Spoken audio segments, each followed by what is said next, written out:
किसी भी चीज़ में इंसान अपना इंटरेस्ट क्यों होता है, ये इस बात पे इतनी घबराने की ज़रूरत नहीं है। बेसिकली ये इंसानी फितरत है। इस दुनिया में अल्लाह ताला की जो सबसे पहली लाडली कौम बनी इसराइल जो है, उसको क्या मिलता था? मनो-सल्वा आता था उनके लिए, स्पेशल जन्नत से आ रहा है खाना उनके लिए, और कुछ टाइम के बाद दे लॉस्ट देयर इंटरेस्ट। उन्होंने कहा नहीं, हम थक गए हैं, हम एक जैसा खाना नहीं खा सकते। लेकिन आपने ये सोचा होगा कि जो एक इतनी लाडली कौम है, जिसको अल्लाह ताला इतना ख़ास खाना भेज रहे हैं, क्या उसमें सिर्फ एक वैरायटी की चीज़ होगी?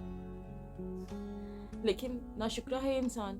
उनका नहीं, हमें तो कुछ और चाहिए, हमें तो तरकारी चाहिए, हमें ये चाहिए, वो चाहिए। फिर मैंने कहा जाओ, लो, खुद मेहनत करो, जो खाना चाहते हो उगाओ और खाओ, शिकार करो, खाओ, इजाज़त है। बस देख लो कौन सी चीज़ें हलाल है, कौन सी हराम है। और बेशक हम ये चीज़ें देखते हैं कि जो चीज़ें हराम है वो हमें हमारी बॉडी को नुकसान पहुँचाती है, और जो हलाल है वो फ़ायदा पहुँचाती है। इसी तरह से क्या होता है कि जब आजकल के टाइम में जहाँ पे गैजेट्स बहुत ज़्यादा यूज़ होने लगे हैं और रील्स बनने लग गई हैं, तो हमारे हमारे बच्चों के हाथों में मोबाइल है, वो रील्स देखते हैं। और हम नई से नई चीज़ उनको प्रोवाइड करना शुरू हो गए हैं, तो बच्चा चाहता है वैरायटी। छोटे बच्चे होते हैं, उनको बहुत शौक होता है, हमें ये वाला टॉय चाहिए, ये वाला टॉय चाहिए।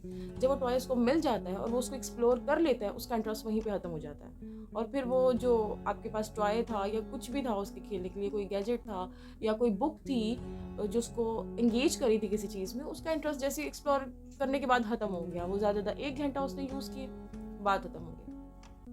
उसी तरह से जो हमारे रिलेशनशिप्स होते हैं उसके अंदर लोग क्या करते हैं, शुरू में सब कुछ बहुत ओके चल रहा होता है, बहुत हमें अच्छा लग रहा होता है, लवली होता है, क्योंकि वो हमारे लिए कुछ न्यू होता है। और फिर उसके बाद क्या होता है, आस्ता आस्ता हमें जब हम उस शख्स को जान लेते हैं, उसके साथ उस रिलेशनशिप में उसके सारे रंगों को देख लेते हैं, फिर हमारा इंटरेस्ट खत्म होने लग जाता है। हम कहते हैं कि यार बस ठीक है, खत्म हो गया। बेसिकली आजकल के लोगों को ये नहीं पता कि किसी के साथ रिश्ते निभाना, किसी से मोहब्बत करना, और किसी की या फिर किसी की तरफ अट्रैक्ट हो जाना या किसी किस्म की अफेक्शन होना, इन चीज़ों में फ़र्क क्या है। और मैं ये सोचती हूँ कि आजकल बर्दाश्त बहुत कम हो चुकी है लोगों की है। ये सारी एक डिफरेंट टॉपिक है। इसके अलावा हम लोगों के लिए किसी भी ज़ात को जानना बहुत इंटरेस्टिंग लगता है।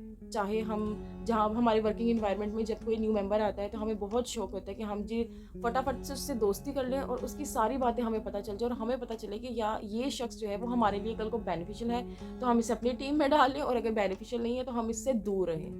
मतलब हम बहुत जल्दी जज बनने लग जाते हैं, या हम बहुत जल्दी सेल्फिश होकर अपने फ़ायदे देखने लग जाते हैं। इसी तरह नॉर्मल ज़िंदगी में अगर हमें बाहर कोई शख्स नज़र आता है और उसकी पर्सनैलिटी हमें बहुत अट्रैक्टिव लग रही होती है, तो हम चाहते हैं कि हम इस शख्स के बारे में जानें, हम इसके बारे में सब कुछ पता हो, इसकी सोच पता हो, इसकी रूटीन पता हो कि क्या है। और लिटरली कोई शख्स जब तक, चाहे अब मैं एक एग्जांपल देती हूँ, इफ़ समवन, मेल और फीमेल, एनीवन वांट्स और लाइक समवन, किसी को जब पसंद करते हैं तो बहुत दिल कर रहा होता है कि भाई हम इससे बात कर लें, हम जानें कि ये इसकी सोच कैसी है, रहन सहन कैसा है और क्या कुछ चल रहा है, मतलब उस बंदे को एक्सप्लोर करना है, हम कर लेते हैं। और पहले वो जब तक वो शख्स, वो लड़का या वो लड़की या मर्द या औरत, जब तक वो आपसे दूर दूर रहते हैं ना, तब तक आप उसकी रिस्पेक्ट कर रहे होते हैं, तब तक आप उसके अंदर इंटरेस्ट ले रहे होते हैं। जब आपको पता चल जाता है थोड़ा सा भी, उससे आप फ्रैंक हो जाते हैं, फाइनली आप उससे थोड़ी सी डिटेल शेयर कर लेते हैं, वो आपसे थोड़ी सी डिटेल शेयर कर लेती है या कर लेता है, तो आस्ता आस्ता आप कहते हैं अच्छा ये बंदा है, और फिर आपका इंटरेस्ट उसके अंदर ख़त्म होने लगता है आस्ता आस्ता, और फिर आप उसकी रिस्पेक्ट में भी कमी लाने लग जाते हैं। This is natural and this is the 95% case. 95% cases में ऐसा ही होता है। बहुत कम ऐसा होता है कि आप किसी को उस हद तक देख रहे होते हैं। देखिए, सबसे पहले एक जो किसी के अंदर इंटरेस्ट लेना, किसी के साथ अफेक्शन हो जाना, किसी को जानने की कोशिश करना, ये एक अलग चीज़ है। और दूसरी तरफ अगर आप किसी के बारे में बहुत हाई लेवल पे सोच रहे हो, तो उसके साथ बात करना एक अलग चीज़ है। And that depends on his और her status also. Status doesn't means उसकी financial status, it's belong to his or her family status, okay? तो जब हम इंटरेस्ट लेते हैं या कोई भी इंटरेस्ट लेता है किसी में, और पहले हम बहुत इज्जत के साथ चल रहे होते हैं, जब हम थोड़ी सी फ्रैंकनेस हो जाती है तो पहले आप से तुम से तू पे आ जाते हैं। लोग कहते हैं कि दोस्ती में तो तू तराक भी चलता है, ये सारा कुछ। देखिए ये एक हद तक अच्छा लगता है, ये बॉयज़ का बॉयज़ में, गर्ल्स का गर्ल्स में भी अच्छा लगता है, अमल तो ये तरीका नहीं है बात करने का, बट होता होगा, रिस्पेक्ट भी होती होगी। But in case of different gender I guess और आई बिलीव कि एक हमेशा एक रिस्पेक्ट का मामला होना चाहिए। दूसरी बात ये है कि आपको मैं ये कहना चाहूँगी कि जब तक आपके माइंड में या आप इस काबिल नहीं हैं कि किसी के साथ कोई हलाल रिलेशन बना सके, या आपका माइंड वहाँ तक नहीं है, please don't try to explore anyone, और डोंट ट्राई कि वो आपको खुल के आपके सामने आए। और ऑन द अदर हैंड जिस शख्स के अंदर इंटरेस्ट लिया जा रहा है, मैं उसको कहूँगी कि बराए मेहरबानी अपनी ज़ात को खोल के किसी के भी सामने मत रखें। हमेशा एक पर्दा होना चाहिए, वो पर्दा हमेशा हमेशा आपकी रिस्पेक्ट जो है वो कायम रखेगा, और हमेशा आपके लिए आगे आसानी रहेगी। अल्लाह पाक किसी के ऊपर भी बुरा वक्त ना लेके आए, लेकिन एक चीज़ याद रखिएगा कि एक कौल है कि आपका सबसे मजबूत दुश्मन आपका सबसे करीबी दोस्त होता है। तो इस चीज़ का हमेशा ख्याल रखें कि अपनी ज़ात की कमज़ोरियाँ कभी किसी को नहीं देनी चाहिए, अपनी ज़ात की कुछ बातें बिल्कुल भी नहीं देनी चाहिए, और हमेशा एक गैप रहना चाहिए हर चीज़ में। हम ये जानते हैं कि जब हम लोग डिफरेंट इन्वायरमेंट में जॉब करते हैं, हम काम करते हैं, we have to collaborate, we have to talk with different peoples, we have to interact with them, but professional environment में प्रोफेशनल रहना चाहिए, और पर्सनल इन्वायरमेंट तो आपका अपना है, that's belongs to you actually.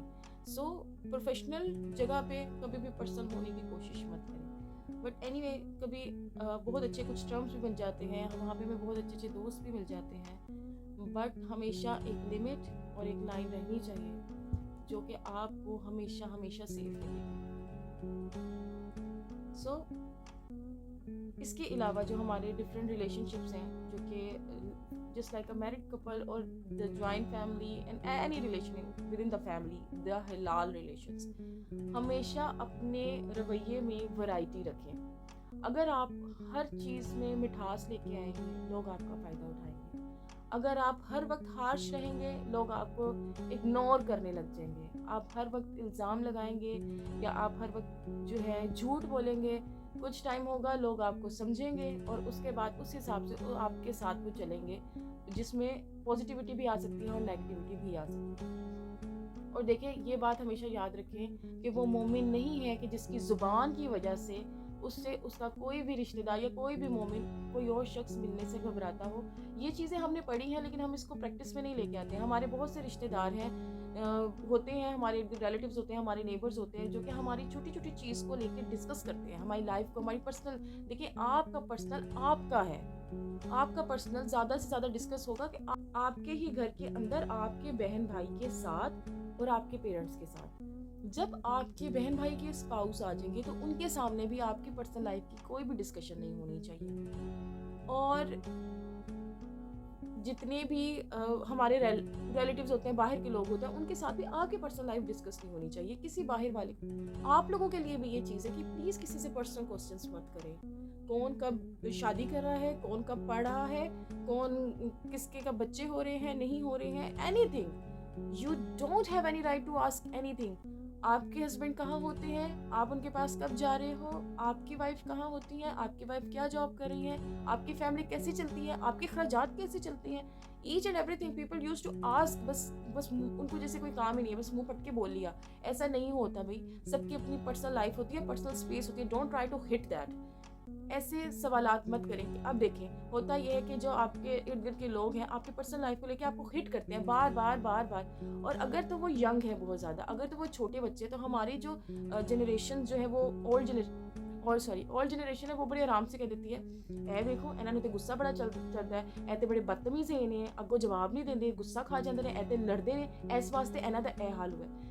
जनाब जी, आप जो है गलत कर रहे हैं, दखलंदाजियां कर रहे हैं, इंटरफेयर कर रहे हैं, दिल दुखा रहे हैं। तो इस चीज़ को ख़त्म करें। लेकिन आप साइकोलॉजिकली जो है ना, जो आप लोग के ज़माने में टॉर्चर चलता था, वो आप आगे चला रहे हैं। आपके इसी रवैये की वजह से वो बच्चा, वो बच्ची या वो कोई भी पर्सन है, वो आपसे मिलना नहीं चाहता या चाहती, वो आपसे दूर भाग रहा है, दावतों में नहीं आ रहा, ये वो, तो इसका मतलब फिर उसके बाद कहते हैं हाँ ओदी लाइफ ਵਿੱਚ ਤੇ मसले ही बड़े ने, होते बड़ी डिप्रेशन चल रहा होएगा। भाई डिप्रेशन में कोई नहीं चल रहा, सब लोग चिल हैं, अपने टाइम पे चिल है, अपनी जगह पे चिल है, और वहाँ पे बेसिकली वो जा रहे हैं जहाँ पे उनको सुकून और अपने जैसे अच्छे लोग मिलते हैं जो कि उनकी लाइफ को बैठ के डिस्कस नहीं करते, बट वो ये सिर्फ सोचते हैं कि this is the present and we have to live in this present. हमें इस प्रेजेंट में रहना है, इस टाइम को, इस मोमेंट को अच्छा बनाना है, मेमोरेबल बनाना है, और वो अपने फ्रेंड्स के साथ यही करते हैं। इसका मतलब ये नहीं है कि अगर कोई शख्स आपसे नहीं मिल रहा तो वो मर गया है, वो किसी कमरे में अकेले बैठा हुआ है, नहीं, वो मिल रहा है लोगों के साथ, वो खुल के मिल रहा है, वो बहुत अच्छे इन्वायरमेंट में है, और उस अच्छे इन्वायरमेंट का आप हिस्सा नहीं है।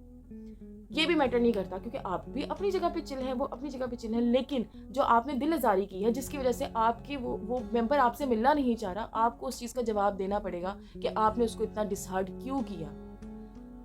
भाई हम इतने कोई वली नहीं है कि हमारी बद्दुआएं काम आए, लेकिन किसी की किसी की नमाज में बैठे हुए किसी की वजह से निकला हुआ आंसू ज़रूर आपका पीछा करेगा। बराए मेहरबानी, आजकल की जनरेशन जो है वो ऑलरेडी बहुत ज़्यादा फ्रस्ट्रेटेड है, इतनी महंगाई, इतने मसले, इतनी पॉल्यूशन, हेल्थ इश्यूज, सब कुछ है, तो आप जो अपना पुराना बोझ है ना ओल्ड एज का, वो मज़ीद जो है वो यंग बच्चों पे मत डालें।